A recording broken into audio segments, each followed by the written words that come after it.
तो हाँ, नडी न्यूज़ आज एक दिन पहले इसलिए आ गया है क्योंकि भाई कल जो है मार्वल का हॉल एच पैनल होने वाला है सैन डिएगो कॉमिक कॉन में, तो वहां से कई सारे अपडेट्स निकल कर आएंगे, तो वो मैं सेपरेटली कवर करूंगा। तो वो मिस नहीं करना चाहते तो अभी से सब्सक्राइब कर लेना, क्योंकि भाई वहां बहुत कुछ रिवील होने वाला है। एंड ऑब्वियसली आज भी कई सारे अपडेट्स आए हैं, जैसे कि भाई नए आयरन मैन का इंट्रोडक्शन, अवेंजर्स डूम्सडे के ट्रेलर का रिकॉर्ड एंड और भी बहुत कुछ। सबसे पहले स्टार्ट करते हैं बॉक्स ऑफिस कलेक्शन से, जहां अगर ओडिसी के बॉक्स ऑफिस कलेक्शन की बात करें तो भाई मूवी का कलेक्शन काफी तगड़ा जा रहा है। अभी जब मैं ये वीडियो बना रहा हूं तो इस मूवी ने ऑलरेडी $350 मिलियन का वर्ल्ड वाइड कलेक्शन कर लिया है, और इंडिया में भाई इस मूवी का कलेक्शन काफी सही है। सिर्फ एक वीक में इस मूवी ने 107 करोड़ का कलेक्शन कर लिया है, जो कि किसी भी हॉलीवुड मूवी के लिए बहुत बड़ी बात है। एंड ऑब्वियसली इंडिया में क्रिस्टोफर नोलन की मूवीज बहुत ज्यादा चलती हैं, और सिर्फ इतना ही नहीं, लेटर बॉक्स पे ये movie fastest film to join the 1 million watch club को ज्वाइन कर लिया है। मतलब 1 मिलियन से ज्यादा लोगों ने वहां पर लॉक किया है इस मूवी को, जिन्होंने ये मूवी देख ली है। तो हाँ, ओडिसी का परफॉर्मेंस तो बहुत बढ़िया जा ही रहा है, लेकिन वहीं दूसरी तरफ है सुपरगर्ल की अब बॉक्स ऑफिस कलेक्शन की बात करें, सिंस ये मूवी अब बस 28 जुलाई को ही डिजिटल पे रिलीज होने वाली है, तो इसका total world wide box office collection अभी $125 मिलियन का हुआ है, जो कि काफी कम है। कंपैरिजन के लिए बताऊं तो मैडम वेब को इस मूवी ने बीट तो कर दिया है, लेकिन on the other hand Morbius जैसी मूवी से ये बुरी तरह से पिट गई है। मॉर्बियस मूवी का कलेक्शन लगभग $170 मिलियन वर्ल्ड वाइड था। चलो अब बॉक्स ऑफिस के कलेक्शन को पीछे छोड़ते हुए अपना पूरा फोकस लाते हैं अवेंजर्स डूम्सडे के ट्रेलर पर। हाँ, अवेंजर्स डूम्सडे का जो फर्स्ट ऑफिशियल ट्रेलर रिलीज किया गया, उसी के साथ ये एक नया ऑफिशियल पोस्टर भी रिलीज किया गया था, और इसके नए ट्रेलर ने भाई रिकॉर्ड्स तोड़े हैं, मतलब कई सारे रिकॉर्ड्स बनाए हैं। इसके ट्रेलर ने with in 24 hours 500 million views across all social media cross कर लिया, जो कि बहुत बड़ी बात है।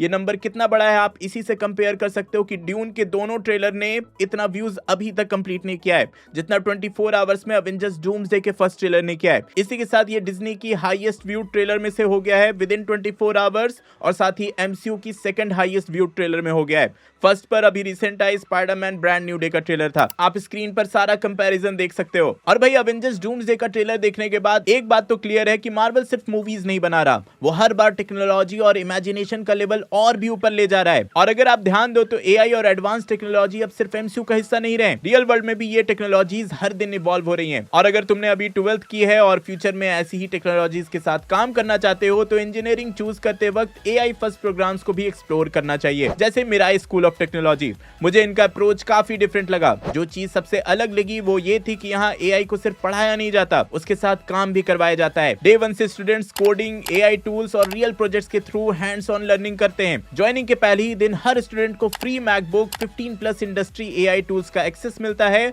और मेंटरशिप भी माइक्रोसॉफ्ट, अमेजॉन जैसी कंपनीज में काम कर चुके एक्सपर्ट से मिलती है। कैंपस में एआई और रोबोटिक्स लैब्स भी हैं, जहां स्टूडेंट्स अपने आइडियाज को प्रैक्टिकल प्रोजेक्ट्स में कन्वर्ट करते हैं। मिराई के स्टूडेंट्स के अचीवमेंट्स भी काफी इंप्रेसिव है। फर्स्ट ईयर स्टूडेंट श्री आद्या शर्मा ने गूगल के द बिग कोड 2026 में टॉप 50 रैंक अचीव किया। मिराई के multiple students girl script summer of code के लिए भी सिलेक्ट हुए, जहां उन्होंने रियल प्रोजेक्ट्स पर कंट्रीब्यूट किया। और मौली अरोड़ा ने 155 से ज्यादा टीम्स को कंपीट करके नेशनल हैकाथॉन में टॉप 8 फिनिश किया। साथ ही स्टूडेंट्स को पोर्टफोलियो बिल्डिंग, इंटर्नशिप और प्लेसमेंट प्रिपरेशन पर भी प्रॉपर सपोर्ट दिया जाता है, ताकि ग्रेजुएशन तक सिर्फ उनके पास डिग्री ना हो, बल्कि रियल प्रोजेक्ट्स और इंडस्ट्री रेडी एक्सपीरियंस भी हो। अगर आप इंजीनियरिंग करने का प्लानिंग कर रहे हो और एआई के साथ फ्यूचर रेडी स्किल्स बिल्ड करना चाहते हो, तो मिराई को एक बार जरूर एक्सप्लोर कर सकते हो। एप्लीकेशंस की लास्ट डेट 29 जुलाई है, मेंस एग्जाम 30 जुलाई को होगा। एप्लीकेशन फी पर 500 ऑफ के लिए मेरा कूपन कोड DNC500 यूज कर सकते हो। लिंक आपको डिस्क्रिप्शन एंड पिन कमेंट में मिल जाएगा। आज हम अवेंजर्स में फ्यूचर देख रहे हैं, कल शायद उस फ्यूचर की टेक्नोलॉजी बिल्ड करने वालों में आपका नाम हो। वापस से डूम्सडे पर आए तो इसका ट्रेलर तो रिलीज हो गया, अब आगे क्या? मतलब संडे को सुबह 6 बजे इसका हॉल एच पैनल होने वाला है सैन डिएगो कॉमिक कॉन में, जहां से बहुत सारे डिटेल्स निकल कर आएंगे। अभी वहां ऑलरेडी इसका पैनल रिवील कर दिया गया है, मतलब डूम्सडे के कई सारे लोकेशंस वहां पर बनाए गए हैं। वैसे अभी से हॉल एच पैनल होने से पहले बहुत कुछ यहाँ रिवील किया जा चुका है, जैसे कि मार्वल का ये एक नया लोगो रिवील किया गया अवेंजर्स डूम्सडे को ध्यान में रखते हुए। इवन अवेंजर्स का एक नया लोगो रिवील किया गया डूम्सडे के थीम के अकॉर्डिंग, और साथ ही कॉमिक कॉन में डूम्सडे में जितने भी हीरोज दिखने वाले हैं उनके कई सारे कॉस्ट्यूम्स भी रिवील किए गए। लेकिन यहीं पर अगर कुछ इंपॉर्टेंट बताऊं तो सबसे पहले तो सेंटिनल्स का हेड यहाँ दिखाया गया है, जो कि भाई कह सकते हो प्लॉट के लिए बहुत ही ज्यादा इंपॉर्टेंट होगा। हाँ, ऑफिशियली मार्वल वालों ने कंफर्म कर दिया कि एवेंजर्स डूम्सडे में सेंटिनल्स होने वाले हैं। इसी के साथ जो इससे भी बड़ा रिवील रहा वो था ये, कॉमिक कॉन में ऑफिशियली कंफर्म किया गया है कि डॉक्टर डूम के साथ लैटवेरियन विचेस भी रहेंगी, जिनका कॉस्ट्यूम वहां दिखाया गया। अब लोग गेस कर रहे हैं कि इस कॉस्ट्यूम के अंदर, इस सूट के अंदर कौन हो सकता है। कई लोग बोल रहे हैं पेगी कार्टर होगी, कई लोग बोल रहे हैं वांडा होगी। वो तो मूवी आने के बाद ही पता चलेगा, लेकिन ये बात जरूर कंफर्म हो जाती है कि भाई फैंटास्टिक फोर फर्स्ट स्टेप्स के पोस्ट क्रेडिट सीन में डॉक्टर डूम नहीं था। आप मास्क क्लियरली देख सकते हो, कंपेयर कर सकते हो। वहां कोई लैटवेरियन विच थी जो फ्रैंकलिन रिचर्ड्स को लेने आई थी। तो हाँ, ये एक बहुत ही मेजर रिवील है। इसके बाद रिसेंटली केविन फाइगी ने बहुत सारे इंटरव्यूज भी दिए हैं, उनसे कई सारे डिटेल्स निकल कर आए हैं, वो एक एक करके बता देता हूं। सबसे पहले तो उन्होंने ऑफिशियली कंफर्म कर दिया है कि एवेंजर्स डूम्सडे और Avengers secret Wars comic book से टाइम रन्स आउट की स्टोरी लाइन और सीक्रेट वॉर्स की स्टोरी लाइन से इंस्पायर्ड होगी।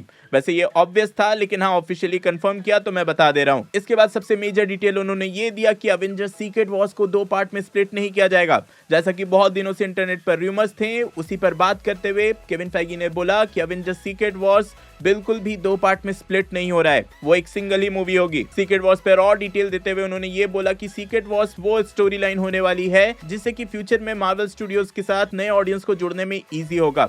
सीक्रेट वॉर्स जो भी अभी तक मेसी हो चुका है उस सबको लीनियर कर देगी, एक सिंपल स्टोरी लाइन के साथ फिर से नई शुरुआत करेगी। बेसिकली उनके कहने का मतलब ये है कि अभी किसी भी मार्वल मूवी को देखने के लिए बहुत सारी मूवीज को पहले देखना पड़ता है, लेकिन सीक्रेट वॉर्स के बाद से ऐसा नहीं होगा। एक फ्रेश स्टार्ट होगा, सॉर्ट ऑफ कह सकते हो सॉफ्ट रिबूट होगा। और जो लोग सीक्रेट वॉर्स की कॉमिक बुक स्टोरी जानते हैं उनको तो ये बात पहले से ही पता थी। केविन फाइगी ने ये भी बोला कि सीक्रेट वॉर्स के बाद जो मेन फोकस होने वाला है उनके सागा का, वो म्यूटेंट सागा होगा। एक्समैन मेन फोकस होने वाले हैं, एक्समैन प्राइमरी फोकस होने वाले हैं। उन्होंने फॉक्स के एक्समैन यूनिवर्स पर बात करते हुए बोला कि स्लोली जो फॉक्स की स्टोरी थी वो वुल्वरीन फोकस्ड हो गई थी, सिंस उनका सबसे ज्यादा पॉपुलर कैरेक्टर वुल्वरीन था। लेकिन एक्समैन की जो स्टोरीज हैं वो वुल्वरीन से कई ज्यादा बड़ी हैं। वुल्वरीन एक्समैन का एक इंपॉर्टेंट कैरेक्टर है, लेकिन और भी कई सारे इंपॉर्टेंट कैरेक्टर्स म्यूटेंट्स के साथ एग्जिस्ट करते हैं। तो हाँ, सीक्रेट वॉर्स के बाद म्यूटेंट सागा उन स्टोरीज पर फोकस करेगी। देन ऑब्वियसली इन सब पर बात करते करते उन्होंने सैन डिएगो कॉमिक कॉन के पैनल के बारे में बात की, जो कि कल सुबह 6 बजे होने वाला है। उन्होंने ये बोला कि भाई हॉल एच पैनल उनके लिए सेकंड होम के जैसा है, क्योंकि यही एमसीयू को उन्होंने बिल्ड किया है, यही एमसीयू को उन्होंने फैंस के साथ जोड़ा है। तो कल जो पैनल होने वाला है वो बहुत ही ज्यादा इंपॉर्टेंट है, वहां बहुत कुछ रिवील किया जाएगा, जिससे कि फैंस गेस कर रहे हैं कि भाई सीक्रेट वॉर्स के बाद जो पूरा स्लेट होगा, मार्वल वाले जो स्लेट रिलीज किया करते थे वैसे ही कुछ अपकमिंग मूवीज की डिटेल्स वहां दिए जाएंगे। फ्यूचर का पूरा स्लेट वहां रिलीज किया जाएगा। केविन फाइगी ने तो यहां तक बोल दिया कि उनके एमसीयू के प्लान्स ऑलरेडी 2042 तक के बन चुके हैं। उनके दिमाग में पूरे प्लान्स, पूरे स्टोरी लाइंस ऑलरेडी बिल्ड हो चुके हैं, लगभग अगले 20-25 साल के लिए। तो हाँ, संडे का दिन बहुत ही इंपॉर्टेंट होने वाला है। मैं फिर से बोल रहा हूँ, मिस नहीं करना चाहते तो अभी चैनल को सब्सक्राइब कर लो, मैं सारे अपडेट जरूर कवर करूंगा। चलो अब इन सबको पीछे छोड़ते हुए अपना पूरा फोकस लाते हैं हम सबके फेवरेट सेक्शन, कुछ छोटे मगर मेजर अपडेट्स पर, जहां सबसे पहले है नया आयरन मैन। जी हाँ, आप लोगों ने बिल्कुल सही सुना। रिसेंट रिपोर्ट्स ये आए हैं कि भाई आर्मर वॉर्स की जो सीरीज आने वाली थी उसको रीवर्क किया जा रहा है। खबर की माने तो एक्समैन के बाद म्यूटेंट सागा में आर्मर वॉर्स को रीवर्क करके एक नए आयरन मैन की मूवी के जैसा रिलीज किया जाएगा, जहां एक बिल्कुल ही नया आयरन मैन इसका टाइटल लेगा। सॉर्ट ऑफ कह सकते हो कि सीक्रेट वॉर्स के बाद जो नया यूनिवर्स क्रिएट होगा उसमें हमें एक नया आयरन मैन मिलने वाला है, और जो आर्मर वॉर्स की स्टोरी थी उसी को रीपर्पस करके आयरन मैन की स्टोरी बनाई जाएगी। तो हाँ, आप लोग नए आयरन मैन के लिए अब रेडी हो कि नहीं, कमेंट में जरूर बताना।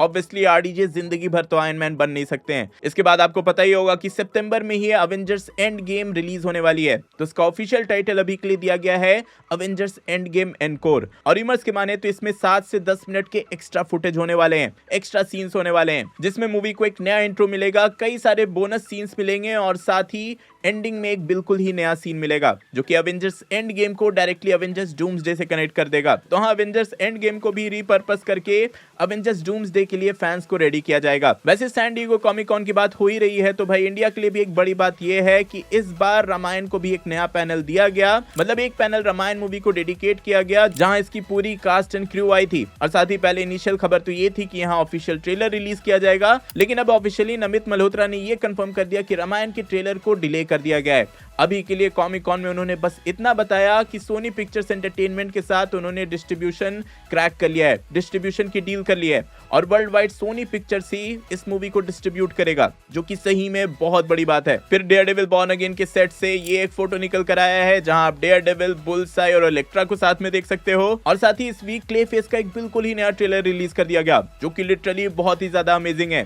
अब डीसी की मूवीज आपको अच्छी लगे ना लगे, लेकिन आपको ये जरूर पता होगा कि डार्क मूवीज ये बहुत ही अच्छी बनाते हैं और क्लेफेस बॉडी हॉरर जॉनरा की होने वाली है और ट्रेलर काफी ज्यादा क्रीपी है। Even San Diego Comic Con में भी इनका पैनल रखा गया था। इवन यहीं पर एक बड़ा रिपोर्ट निकल कर ये आया कि मार्वल स्टूडियोज ने ऑलरेडी डेडपूल 4 पर काम करना स्टार्ट कर दिया है। डेडलाइन वालों ने खुद ये ऑफिशियली कंफर्म किया एंड ऑब्वियसली रायन रेनॉल्ड्स कई बार इसकी कंफर्मेशन दे चुके हैं, लेकिन हाँ, वर्क इन प्रोग्रेस है मार्वल स्टूडियोज के अंदर, इस वीक कंफर्म हो गया। देन अब कुछ दिनों में ही लैंटर्न्स की सीरीज भी आने वाली है, तो उसका ये एक नया ऑफिशियल पोस्टर रिलीज किया गया। दोनों ही लीड कैरेक्टर्स का ये एक नया लुक भी रिवील किया गया एंड इवन इसके सीजन 2 को भी ग्रीन लिट कर दिया गया है और राइटर्स रूम में काम स्टार्ट हो चुका है। लेकिन जहां इधर लैंटर्न्स की सीरीज के सीजन 2 को ग्रीन लिट कर दिया गया है, वहीं दूसरी तरफ अब ये ऑफिशियली कंफर्म हो गया कि ब्लेड की मूवी कैंसिल हो चुकी है। जी हां, आपने बिल्कुल सही सुना। इस मूवी के लोगो डिजाइनर ने ऑफिशियली अपने सोशल मीडिया पे ये कंफर्म कर दिया कि ब्लेड की जो मूवी है वो अब ऑफिशियली कैंसिल हो चुकी है। मतलब भाई महर्शाला अली का ब्लेड आप भूल जाओ। लेकिन वहीं दूसरी तरफ एक्सट्रैक्शन मूवी अगर आपने एंजॉय की थी, एक्सट्रैक्शन मूवी का आपको एक्शन पसंद था, क्रिस हेम्सवर्थ पसंद है, तो भाई एक्सट्रैक्शन 3 की ऑफिशियली फिल्मिंग स्टार्ट हो चुकी है। और यहीं पर Lord of the rings of power का सीजन 3 जो आने वाला है, उससे गैंडाल्फ का मतलब यंग गैंडाल्फ का ये एक लुक रिवील किया गया। और इसके बाद यहीं पर एक सैड न्यूज है। एक्ट्रेस केली होटल, जिन्हें आपने गॉडजिला एक्स कॉन्ग में देखा होगा, रिसेंटली एक कार एक्सीडेंट के चलते वो अब इस दुनिया में नहीं रही। तो हाँ, मे हर सोल रेस्ट इन पीस। चलो अब जाते आते अपना पूरा फोकस ले आते हैं स्पाइडरमैन ब्रांड न्यू डे पर, क्योंकि भाई नेक्स्ट वीक मतलब 30 तारीख को ही ये मूवी रिलीज हो रही है और इसका प्री बुकिंग भी हर जगह स्टार्ट हो चुका है। और इवन इसका इस वीक फाइनल ट्रेलर भी रिलीज कर दिया गया। मैंने इसका ब्रेकडाउन नहीं किया क्योंकि भाई इन्होंने ऑलरेडी बहुत कुछ रिवील कर दिया था। ब्रेकडाउन करूंगा तो पूरी स्टोरी निकल जाएगी, इसलिए मैं रिकमेंड करूंगा कि ट्रेलर ना ही देखो, अब सीधे मूवी देखो तो ज्यादा बेटर है। वैसे इस फाइनल ट्रेलर के साथ एक नया ऑफिशियल पोस्टर भी रिलीज किया गया है, जो कि चाइना के लिए है और चाइना में ये मूवी बहुत ही बड़ी ओपनिंग करने वाली है। खबर की माने तो अर्ली एस्टिमेट्स हैं कि चाइना से स्पाइडरमैन ब्रांड न्यू डे लगभग $200 मिलियन का कलेक्शन करेगी और इवन डोमेस्टिक बॉक्स ऑफिस पर ये मूवी 260 to 300 मिलियन का कलेक्शन करने वाली है सिर्फ नॉर्थ अमेरिका से। और इस मूवी का जो वर्ल्ड वाइड एस्टिमेट है, वर्ल्ड वाइड ये मूवी सिर्फ 3 दिन में लगभग 500 से 600 मिलियन का कलेक्शन करने वाली है, या फिर उससे भी ज्यादा। तो भाई इसी के चलते कई लोग गेस कर रहे हैं कि $2 बिलियन कलेक्ट करना इस मूवी के लिए अब कोई बड़ी बात नहीं होगी। वैसे इस week San Diego Comic Con में भी ब्रांड न्यू डे का पैनल हुआ था, जहां कई सारे नए footage, opening scene, swinging scenes ये सब दिखाए गए हैं। ऑब्वियसली मैं यहां नहीं दिखाऊंगा, लेकिन स्विंगिंग सीन्स काफी ज्यादा तगड़े हैं, काफी ज्यादा बढ़िया हैं। इस मूवी के डायरेक्टर डस्टिन डैनियल क्रेटन ने सेडी सिंह के कैरेक्टर पे बात करते हुए यहां ये भी बोला कि उस कैरेक्टर की मिस्ट्री मूवी के लिए बहुत ही ज्यादा इंपॉर्टेंट है। और जब लोगों को पता चलेगा कि सेडी सिंह के कैरेक्टर को क्यों नहीं रिवील किया गया, क्यों उसके बारे में नहीं बताया गया, वो डेफिनेटली इसका रीजन समझ पाएंगे। इवन जब टॉम हॉलैंड से इस कैरेक्टर के बारे में पूछा गया कि क्या सेडी सिंह जीन ग्रे का कैरेक्टर प्ले कर रही हैं, तो टॉम हॉलैंड ने क्लियरली बोल दिया कि जीन ग्रे उनके मूवी में है ही नहीं। तो हाँ, सेडी सिंह के कैरेक्टर को लेकर फिर से मिस्ट्री बन गई है कि आखिर वो कौन सा कैरेक्टर प्ले कर रही हैं। ज्यादा चांसेस अभी भी मैं बोल रहा हूं कि जीन ग्रे के ही हैं, बट लेट्स सी क्या होता है। डस्टिन डैनियल क्रेटन ने ये भी रिवील किया कि डायरेक्टर्स कट जो है इस मूवी का वो 3 घंटे का है। और इससे पहले कि जब लोग बोलने लगते कि भाई स्टूडियो वालों ने क्यों कट कर दिया, तो उन्होंने खुद बोल दिया कि वो खुद चाहते थे कि इतनी लंबी मूवी ना रहे। उन्होंने पेसिंग सही करते हुए मूवी को ट्रिम किया और थोड़ा कम किया। फिर यहीं पर केविन फाइगी से जब पूछा गया कि स्पाइडरमैन का फ्यूचर एमसीयू में क्या है, जिस पर उन्होंने बात करते हुए ये बोला कि स्पाइडर वर्स की जब स्टोरी लाइन कंप्लीट हो जाएगी तो वो चाहते हैं कि माइल्स मोरालेस को लाइव एक्शन में इंट्रोड्यूस किया जाए। उन्होंने क्लियरली बोला है कि माइल्स मोरालेस के लाइव एक्शन मूवी के प्लान्स हैं मार्वल स्टूडियोज के पास, but let's see in future क्या होता है। तो हाँ, अपकमिंग वीक बहुत ही बड़ा होने वाला है। सैन डिएगो कॉमिक कॉन में मार्वल का हॉल एच पैनल तो होगा ही, साथ ही स्पाइडरमैन ब्रांड न्यू डे भी थिएटर में रिलीज हो रहे हैं और भी बहुत सारे इवेंट्स हो रहे हैं। तो हाँ, मैं फिर से बोल रहा हूँ, मिस नहीं करना चाहते तो अभी से चैनल को सब्सक्राइब कर लेना। और हाँ, जाने से पहले एक बार मिराई को चेकआउट जरूर करना, लिंक आपको पिंड कॉमेंट और डिस्क्रिप्शन में मिल जाएगा। अवेंजर्स डूम्सडे के ट्रेलर के हिडन डिटेल्स के बारे में जानने के लिए ऊपर वाली वीडियो देखें, और आखिर स्टीव रॉजर्स का कैरेक्टर डूम्सडे में वापस कैसे आया ये समझने के लिए नीचे वाली मैं जल्दी और नई वीडियो लेकर आऊंगा। टिल देन, बी देसी, बी नर्ड।